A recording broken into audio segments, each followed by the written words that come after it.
Shalom, puji Tuhan.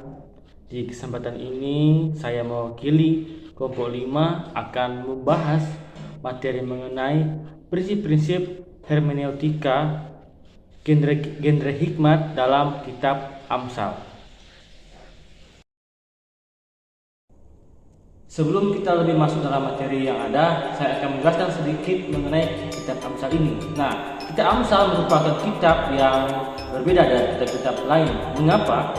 Karena kitab ini banyak sekali menjelaskan perkataan-perkataan hikmat yang memainkan kata-kata puisi Ibrani serta banyak memakai bentuk-bentuk struktur paralelisme. Ucapan merupakan suatu kalimat yang mengekspresikan suasana hati dan biasanya didasarkan pada pengalaman seseorang. Ucapan seringkali bersifat lokal, terhubung pada suatu latar khusus dalam kehidupan umat, seperti dalam Kejadian 35 ayat 17 dan juga dalam 1 Samuel 4 ayat yang ke-20, dan tujuannya adalah didaktik. Nah, di sini ada 3 macam ucapan yang selayaknya akan dibahas dalam bagian-bagian dari bentuk sastra ini, seperti ucapan Amsal, ucapan berdasarkan pengalaman, dan ucapan didaktik.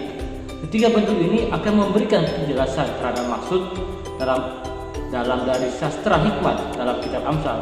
Dan tentunya bentuk-bentuk dari sastra hikmat memiliki banyak ciri dan aturan yang khas untuk dikenali. Namun ketiga bentuk ini patut untuk dijelaskan sebagai jenis-jenis ucapan yang banyak terdapat dalam kitab Amsal. Kita masuk pada bagian yang pertama, yaitu ucapan Amsal. Nah, ucapan Amsal memberikan suatu pernyataan kebenaran yang ringkas melalui pembelajaran dan pengalaman manusia. Ucapan ini dibangun dari pernyataan kebenaran dan pengajaran terhadap etika serta memberikan suatu pengamatan dalam menggambarkan perilaku manusia. Hal yang paling penting adalah kita tidak boleh melihat suatu pernyataan Amsal lebih dari yang dinyatakan dalam pernyataan tersebut. Sesuai dengan naturnya, mereka adalah pernyataan-pernyataan umum dimaksud untuk memberikan nasihat ketimbang untuk mendirikan aturan yang kaku yang melalui Allah bekerja. Kemudian yang selanjutnya yaitu ucapan berdasarkan pengalaman. Nah, berbeda dengan ucapan Amsal, ucapan berdasarkan pengalaman sehari-hari menyajikan beberapa aspek terhadap suatu realita ataupun situasi-situasi aktual. Ucapan ini menjelaskan suatu cara untuk mendapatkannya dan menarik suatu kesimpulan bagi para pendengar maupun pembaca, dan serta memberikan suatu pengamatan, tetapi bukan merupakan aturan-aturan yang terlalu baku. Dan di sini ada pun 2 contoh mengenai ucapan pengalaman ini. Pertama, dalam Amsal 11 ayat yang ke-24, yaitu ada yang menyebar harta tetapi bertambah kaya, ada yang menghemat secara luar biasa namun selalu berkekurangan. Dan dalam teks ini tidak memberikan suatu nasihat namun hanya menyatakan apa yang ada kalanya terjadi. Hikmat dari ayat ini di atas menyampaikan makna tersirat dari pengalaman-pengalaman yang sesuai dengan realitas sekitar. Dan dalam contoh ini, pembaca yang cerdas mengerti bahwa orang yang menyebar harta dengan arti memberi dan meminjam dengan murah hati kepada orang yang membutuhkannya akan beruntung. Padahal orang yang menghemat dengan arti kikir atau acuh terhadap orang yang berkekurangan secara ironis akan mengalami kekurangan. Dan yang kedua, dan terdapat dalam Amsal 17 ayat yang ke-28, juga orang bodoh akan disangka bijak kalau ia berdiam diri, dan disangka berpengertian kalau ia mengatuk bibirnya. Dalam teks ini melukiskan apa yang terjadi, namun bukanlah suatu aturan umum. Oleh sebab itu, konteks dari kumpulan Amsal akan meminjam suatu ajaran kepada ucapan-ucapan pengalaman yang pada mulanya telah diamati sebelumnya, sehingga menjadi suatu nilai dari kebiasaan seseorang ataupun kepada masyarakat tertentu.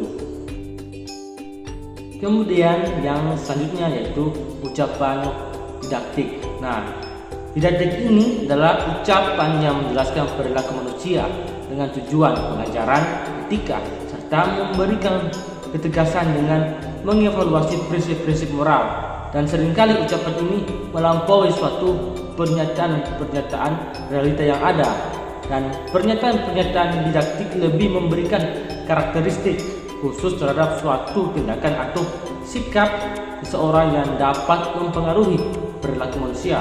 Dan bahkan menurut Rowland dan Murphy, beberapa nilai dapat diberikan dan dilakukan melalui cara-cara yang diajarkan oleh penulis Amsal.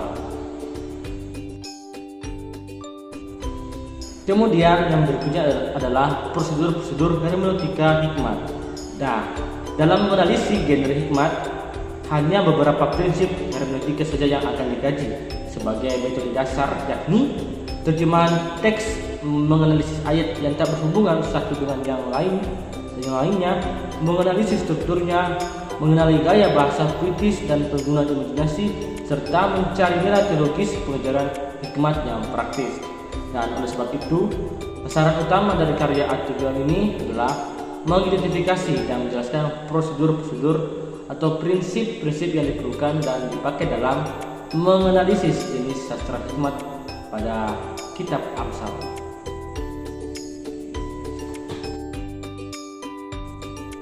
Kemudian yang berikutnya yaitu menerjemahkan teks Ibrani. Dan dalam kitab Amsal ini mempunyai beberapa kata yang hanya dipakai satu kali dalam Alkitab, dan kata-kata inilah yang biasanya menyebabkan suatu kesulitan dalam menerjemahkan.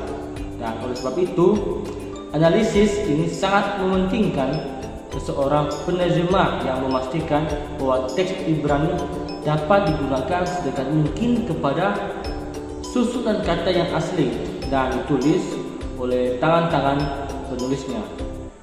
Suatu hasil terjemahan akan menciptakan kesan yang baik bagi pembaca maupun pendengar, seperti diperoleh dari naskah aslinya, tentunya tanpa mengubah arti khusus yang hendak disampaikan.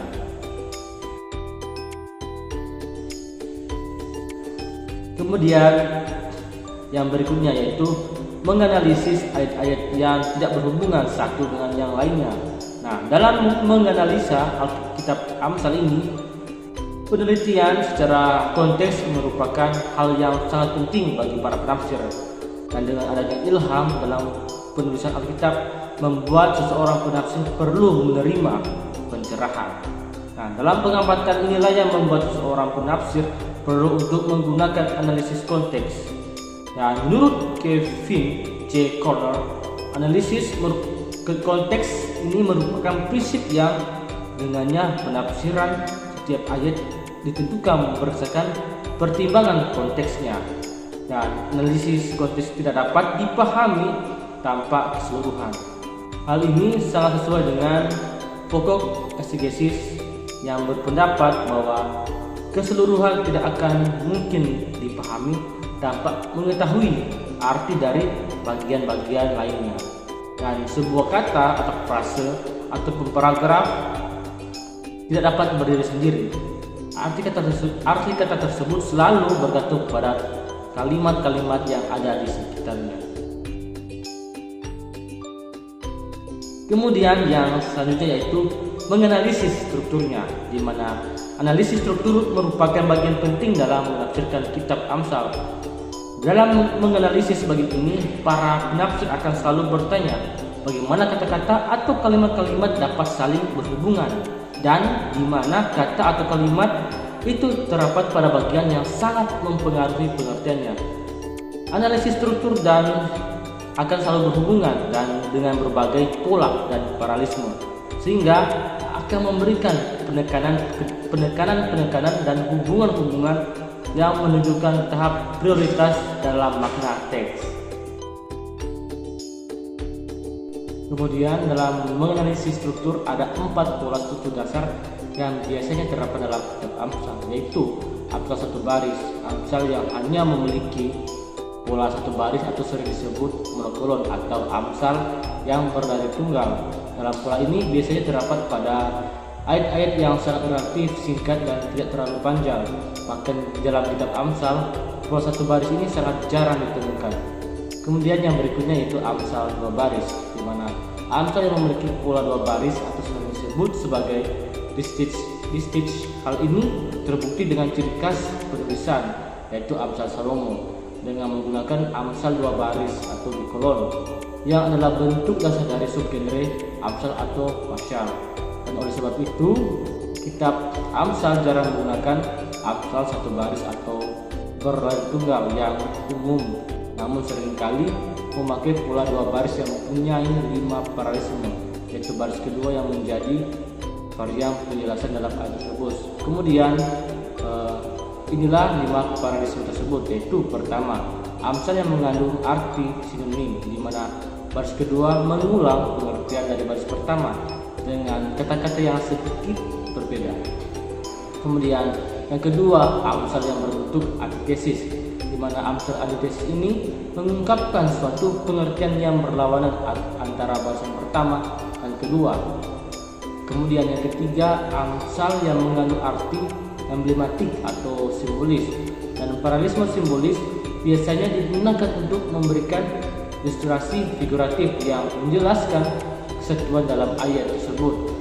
Dengan kata lain, paralisme ini mengulang suatu gagasan dalam satu baris dengan istilah-istilah kiasan atau simbolis. Kemudian yang keempat, yaitu amsal yang berbentuk komparatif atau perbandingan paralisme. Ini memberikan perbandingan yang menunjukkan keunggulan dari sifat-sifat karakter atau moral tertentu atau atas yang lainnya. Kemudian kelima, amsal yang berbentuk sintetik atau sintesis atau perpaduan. Paralisme ini mengembangkan pengertian dua baris pertama dalam bentuk yang diperjelas. Baris kedua hanya melanjutkan gagasan dari baris pertama dan menambahkan keterangan dari gagasan pertama. Itulah 5 paralisme dari amsal dua baris. Kemudian yang berikutnya itu amsal 3 baris, di mana amsal yang berpola 3 baris atau biasa disebut dengan tristic. Desainnya tristic akan membentuk suatu pola AA, B dan ABB, di mana 2 baris merupakan kesejajaran satu dengan yang lainnya, dan baris ketiga memberikan pernyataan yang berbeda antara baris pertama dan kedua, tapi juga melengkapi dengan 2 baris sebelumnya.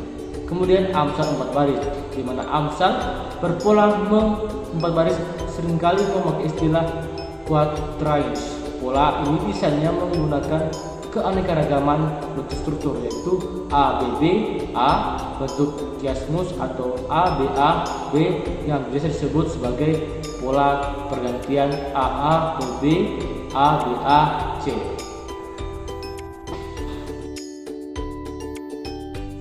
Kemudian bagian yang berikutnya, yaitu mengidentifikasi gaya bahasa puisi dan penggunaan imajinasi.